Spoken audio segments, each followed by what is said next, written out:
So solving simultaneous equations using Cramer's rule. Now simultaneous equations are a system of equations where we have two or more unknown values, and they are called simultaneous. From the word simultaneous, it means appearing together or happening at the same time. So we are using these unknown values appear in the equations.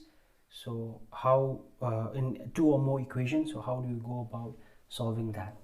Okay, so one of the method of solving simultaneous equations is by using Cramer's rule, and we have the following steps to follow for applying this method. So first of all, what we do is we find the determinant, okay, and this means that the matrix should be a non-singular matrix. It means determinant value should not be equal to 0. Then this formula or this notation is important in Cramer's rule, okay, and xj are the unknown values. So how do you solve for x1? It will be a by it'll be a, let's say we call that as ax by divided a determinant of ax divided by determinant of a, and for x2 and so on. So this determinant aj is important. So how do we find this determinant aj? It is written here that you can form determinant aj by replacing the jth column of the matrix, the determinant, the values of the determinant, okay, by the elements of the constant or column vector. So let us take a look. Okay, it'll become much clearer when we take an example. So let's say we have the following simultaneous equations. Okay, so your unknown values are x1, x2 and x3. So the values written before x1, x2, x3, these are called the coefficients.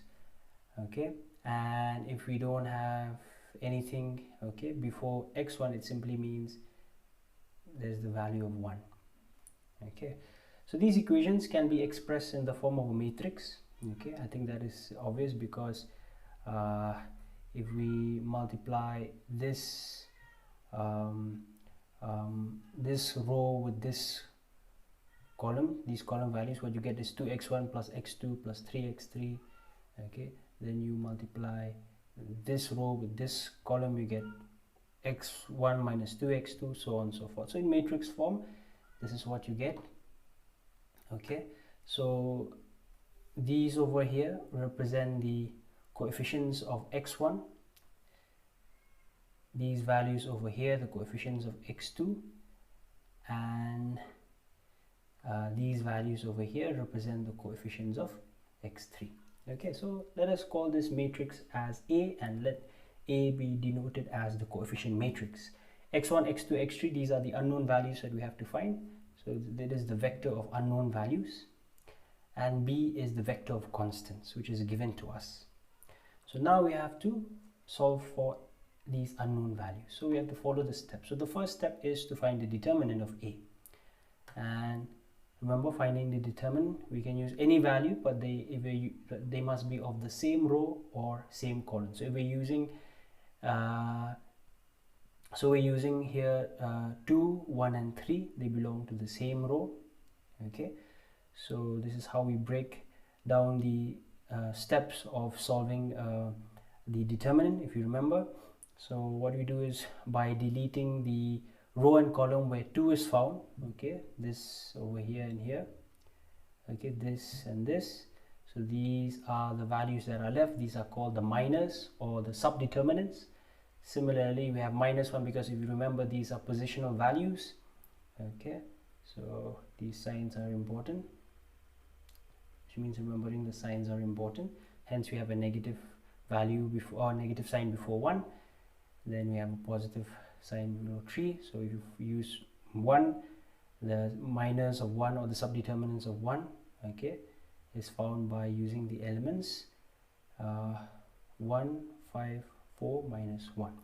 Okay, so that is how we find the determinant of A, and we get determinant of A matrix as being equal to 28. The next step is to find x1. We use this formula, x1 equal to determinant AI determinant A. We already know what is determinant of A, 28. Now how do we form this determinant A1? So if you look at the step here, it tells us that we have to form that by replacing the jth column of that by the elements of the constant or column vector. So what we're doing here is basically replacing the coefficients of x1 by the values of the constants of vector B. Okay, so if you remember, the coefficients of x1 are 2, 1, 4. So what we're doing here is simply substituting the values over here. So what we get is the following. Okay, that is what we get.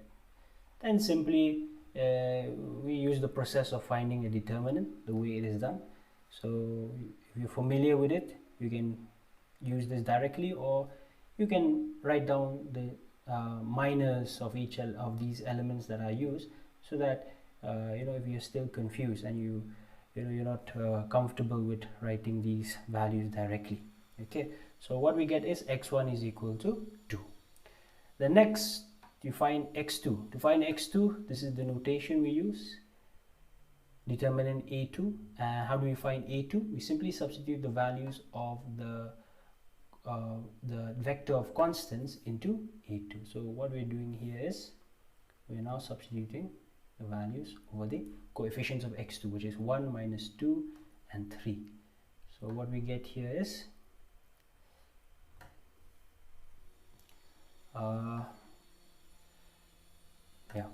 so this is what we have done. We have substituted the values here. Then we simply go on to find it. We already know what is determinant A is 28.